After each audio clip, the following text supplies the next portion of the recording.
The Mariners are rich. Thanks, Captain Obvious. I'm not just talking like they have a lot of money and like, oh, John Stanton has a lot of money and owns the team. I mean that they had the highest profit amongst every single MLB team in 2022. This tweet from Bob Nightingale off of Forbes tells us exactly what that means. In 2022, the top 5 profits were the Mariners at $83.8 million, the Giants at $74.9 million, the Red Sox at $71.6 million, the Orioles at $64.7 million, and the Athletics at $62.2 million. Now, in an attempt to not overwhelm you with all of these numbers, what does that mean exactly? It means that the Seattle Mariners were the only team in the top 5 that made the playoffs in 2022 with the highest profit. They had the highest in all of baseball, nearly 10 million higher than the San Francisco Giants. And Twitter has been ablaze what it means as Mariners fans as well as the organization as a whole. The long and the short of this is the Mariners made $83 million last year, the most of any team in baseball. When you go over to Forbes.com, this is kind of what we're looking at. This $84 million, that was their operating income. That's give or take what they made in 2022. Now let's go back to the year prior. They made $71 million,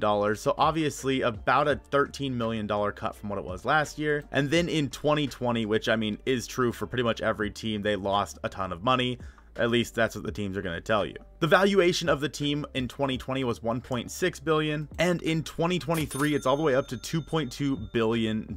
And I think the most important thing to look at on this chart, again, I don't want to overwhelm you guys with a bunch of numbers, is right here, the player expenses to the operating income. Of course, a lot of these operating incomes and what goes along with it doesn't really affect us. It doesn't necessarily affect the product. So going back to 2019, it says 2020, but this is going into 2020. So 2019, the Mariners made $31 million in 2019 and had player expenses of $163 million. Of course, remember, this is when the rebuild really started to kick in. 2020 is a little bit tough because of the pandemic. Obviously, they lost $35 million and player expenses were $67 million, but this is where it gets important. Going into 2022, you can see the operating income for the Seattle Mariners went up to $71 million, as did the player expenses. Going into 2023, the operating income is again up at $84 million, and then player expenses have gone up to $135 million.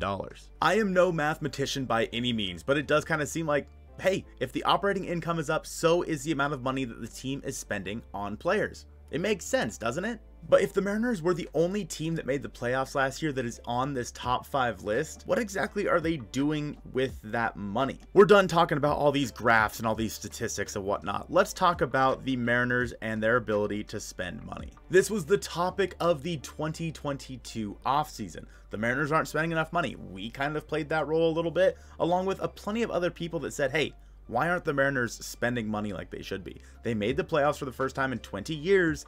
Why don't they go out and make a big move? And time again, you heard Jerry DiPoto or Justin Hollander say, hey, we spent money, just not in the way that you would think. By extending Julio, by extending Luis Castillo, as well as having to pay all the arbitration guys up a little bit more than they were before. Well, needless to say, the Mariners did spend money, and that is evidenced by the amount of player expenses the Mariners have going into 2023. But for the team at the very tippy top of this market, for a team that theoretically profited more than any other team in 2022, should the Mariners be spending more? And honestly, I think so. I'm not going to get into it with you guys about how the Mariners profited more than any other team in baseball, but they didn't want to pay the Teoscar Hernandez that extra $2 million. I don't want to see any comments about it. I know how you guys feel. You guys know how I feel. It is what it is. But the way that I'm understanding this, this operating income that the Mariners have that is higher than any other team in the league, I look at it as an opportunity. I look at it as a way that the Mariners could be using this extra money they had and very clearly proven that, hey, John Stanton has the money if he wants to go out and do something, which we all already knew, but now it's cut and dry right there on the screen from Forbes, that if the Mariners want to go out and make a big move and acquire some salary, they can. If they want to go out and extend Cal Raleigh or Logan Gilbert or George Kirby, they can. And Jerry DiPoto himself has said that John Stanton is not standing in the way of that. He has all the freedom in the world to go out and spend the money that he wants to spend. But based on the contracts that we saw during this offseason, it would not have been smart for them to go and give the players that kind of money. Let's say the Mariners added Trey Turner. Obviously, their profit margins would have been a lot lower at that point. And would Trey Turner alone have made this team that much better to win the World Series? It's tough to say. Going into the season, you want to see Logan Gilbert and Cal Raleigh and George Kirby and maybe even JP Crawford take that next step. And let's say you go out and signed a mega contract and then these guys actually kind of fall off a little bit. You're in big trouble because now you spent all this money in one place and you can't use that money to shore up a different spot. And speaking of helping these people out with some money, did you guys know that we partnered with Simply Seattle? What a great transition, Colton. Thanks, Colton. We have partnered with Simply Seattle. If you use code Mojo10, you'll be helping support us. We get a kickback if you were to buy something with code Mojo10 over on Simply Seattle. Those guys are great. We would love it if you guys would click on the link below, use that to buy something off of Simply Seattle and their great Mariners merch as the season approaches. And once again, thanks for supporting us and for supporting Simply Seattle. Seeing teams like the A's and the Orioles and the Red Sox doesn't necessarily surprise me with them being in the top 5 profit earners, because of course they sold off some contracts to open up some payroll as well as, you know, get a few prospects back here and there. So it makes sense that they have made a lot of money. But the Mariners, they didn't lose really anybody that was getting paid a lot of money. They traded Jesse Winker for Colton Wong. That deal was pretty much a wash in terms of money. They added to their payroll a little bit by getting Teoscar Hernandez while not re-signing Mitch Haniger. And with some of the extensions that have been signed finally kind of kicking in this year and owing a little bit more money,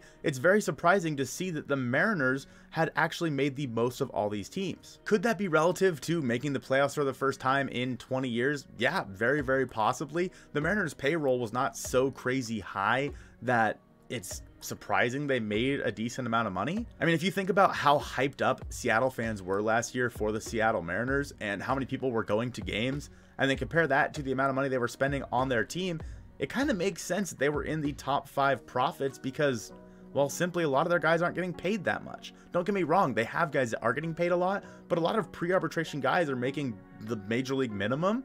That's kind of perfect if you want to make some money. So overall, the Mariners being at the top of this profit margin list, what does it mean? It means Jerry Dipoto is really good at what he's doing. Oh no, he's a shill. Oh man, he must be getting paid by the Mariners. I can't believe he would say that. He must be bootlicker, sucking up to the Mariners. Must be getting paid by the Mariners. They don't even know who you are, little bro. He basically made the Mariners money while also making them a contender.